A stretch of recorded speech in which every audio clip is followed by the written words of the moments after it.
دنیا کے 7 عجوبوں کو لوگ دیکھنے کے لیے طویل سفر کرتی ہے، تو یہ اس لیے ہے کہ تھوڑے مشکل کام ہیں، لیکن کوئی ناممکن چیز نہیں ہے۔ تم لمبی مسافتیں طے کر کے جاتے ہو، لیکن اللہ کہتا ہے گھر بیٹھے ذرا آسمان کو دیکھو۔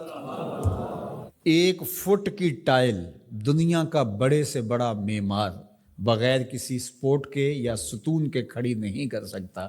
اتنا بڑا آسمان بغیر ستونوں کے اس نے کھڑا کیا ہوا ہے۔ ذرا غور تو کرو، تدبر تو کرو، اور زمین کو دیکھو، زمین کیسے ہموار کر دی گئی۔ اللہ اکبر! دیکھنے کو تو مٹی ہے، لیکن اس مٹی کے اندر جب بیج ڈالتے ہیں تو مٹی کا رنگ کیسا ہے، اور جو بیج اگتا ہے وہ کونپل کا رنگ سبز ہوتا ہے۔ پھر اس کے اوپر شاخ، اور شاخ کے ساتھ پتے، پھر پتوں کے ساتھ کلیاں، اور کلیوں کے ساتھ پھر غنچے اور پھول، اور پھر پھل، اور پھل میں بھرا ہوا رس، رس کے اندر مٹھاس، اور اس کے اندر طبی خواص اور توانائی۔ مٹیالی زمین سے اگنے والے پودے کے رنگ میں سرخیاں کہاں سے آ گئیں؟ اس کے پتوں میں سبزی کہاں سے آ گئی؟ زمین کو سیلی ہے، لیکن اس سے نکلنے والے پودے کے اندر رس اور مٹھاس کہاں سے آ گئے؟ تم اپنی مٹی کو دیکھو اور آسمان کو دیکھو، کہیں ایک قدم بھی چل کے نہ جاؤ، تم خدا کو ماننے پہ مجبور ہو جاؤ گے۔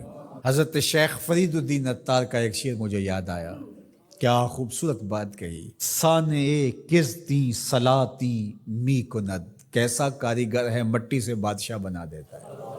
یہ جو زبان بول رہی ہے یہ مٹی سے بنی ہوئی ہے، یہ جو آنکھیں دیکھ رہی ہیں یہ مٹی سے بنی ہوئی ہیں، یہ جو کان سن رہے ہیں یہ مٹی سے بنے ہوئے ہیں، یہ دماغ جو سوچ رہے ہیں اور جو صغرے کبرے ترتیب دے رہے ہیں، جو کہا گیا وہ بھی، جو میں کہنا چاہ رہا ہوں وہ بھی یہاں گھوم رہا ہے، یہ دماغ بھی مٹی کا بنا ہوا ہے۔ یہ سیاہ گھنے بال، یہ خوبصورت چہرہ، یہ رنگوں کی سجی ہوئی دنیا، یہ سب کچھ مٹی۔ یہ پھول مٹی سے نکلا، یہ انار مٹی سے نکلا۔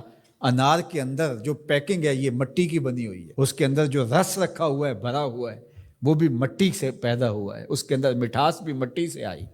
کیسا کاریگر ہے جو مٹی سے کبھی انگور بناتا ہے، کبھی کھجور بناتا ہے، کبھی اسی مٹی سے سبزیاں پیدا کرتا ہے، کبھی اسی مٹی سے پھل پیدا کرتا ہے۔ تو یہ مٹی سے اس نے کیا کچھ بنا دیا۔ اگر آپ دیکھ لیجئے یہ پوری کائنات مٹی سے ہی بنی ہے۔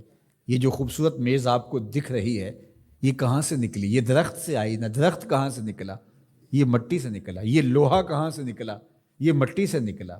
یہ ستون کہاں سے آیا؟ مٹی سے۔ یہ قالین کہاں سے آیا؟ یہ جو کپاس اگتی ہے اور یہ کپڑے بنتے ہیں یہ کہاں سے آئے؟ آپ بولیں گے مٹی سے۔ اپنے عضو کو دیکھ لیجئے، یہ سب مٹی سے بنے ہیں۔ آپ نظر گھما کر کے دیکھ لیں، آپ کو جو بھی شے نظر آئے گی آپ کو مٹی سے نکلی، زمین سے نکلی ہوئی دکھائی دے گی۔ غور کر لیں، تدبر کر لیں۔ اللہ اکبر! یہ شہنشاہ، یہ کج کلا، یہ کاریگر، یہ شاعر، یہ ادیب، یہ فلسفی، یہ بال کی کھال ادھیڑنے والے، یہ باتوں میں حسن پیدا کرنے والے، یہ شعر و دنیا کے بڑے بڑے جادوگر، یہ کہاں سے نکلے؟ جواب آیا مٹی سے نکلے۔ واختلاف اللیل والنہار، دن اور راتوں کا بدلنا۔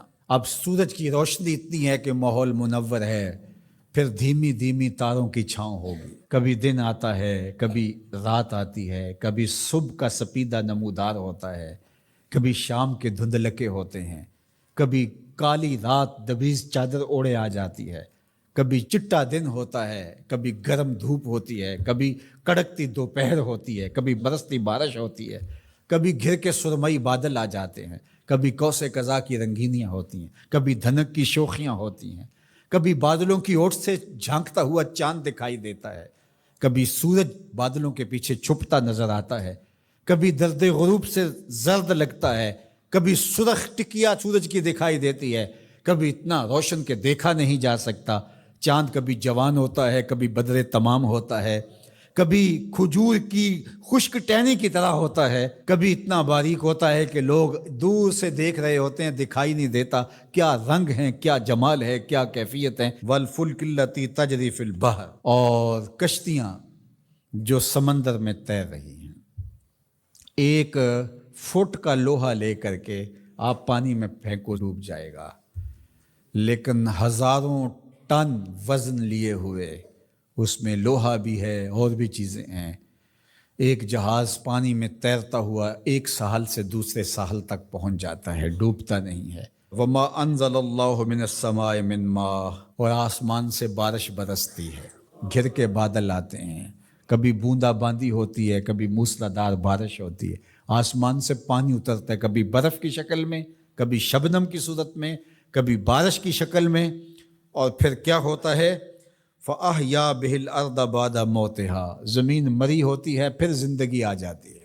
یہ جو فیوجی پہاڑ ہے جاپان کے اندر غالباً، یہ سال میں 4 رنگ بدلتا ہے۔ ایک وقت آتا ہے برف سے بالکل سفید ہو جاتا ہے، پھر وقت آتا ہے کہ برف اترتی ہے تو اس کی سیاہی، اس کا رنگ نکھر کے سامنے آتا ہے، پھر اس کے اوپر سبزہ اگتا ہے تو پورا سبز ہو جاتا ہے، اور اس کے اوپر اگنے والے سبز کے اوپر لگنے والے جو پھول ہیں وہ سرخ ہیں، پھر وہ بالکل سرخ ہو جاتا ہے۔ کبھی دیکھیں تو وہ آپ کو سفید چادر اوڑے کوئی لیٹا ہوا دکھائی دیتا ہے، اور کبھی وہ مہیب سیاہ رنگ کا پہاڑ دکھائی دیتا ہے، اور پھر وہ سبزے کی چادر اوڑھ کے ملنگ بن کے بیٹھ جاتا ہے، اور پھر وہ دلہن بن کے سرخ رنگ کا جوڑا پہن کے نیا نظارہ دے رہا ہوتا ہے۔ تو پہاڑ تو ایک ہی ہے لیکن رنگ اس کے کئی ہیں۔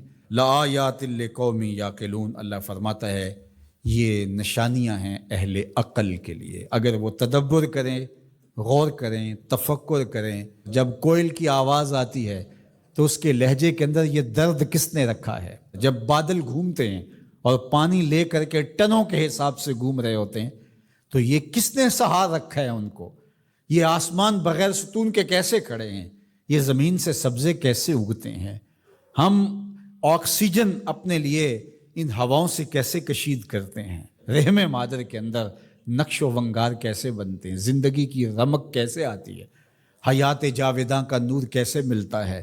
رنگوں کی کائنات کیسے آباد ہوتی ہے؟ بچپن سے لڑکپن، لڑکپن سے جوانی، جوانی سے بڑھاپا، اللہ اکبر، اسی کی شانیں ہیں۔ تو کہا اگر تم غور کرو، تدبر کرو تو تم اس کے وجود کا انکار نہیں کر سکتے۔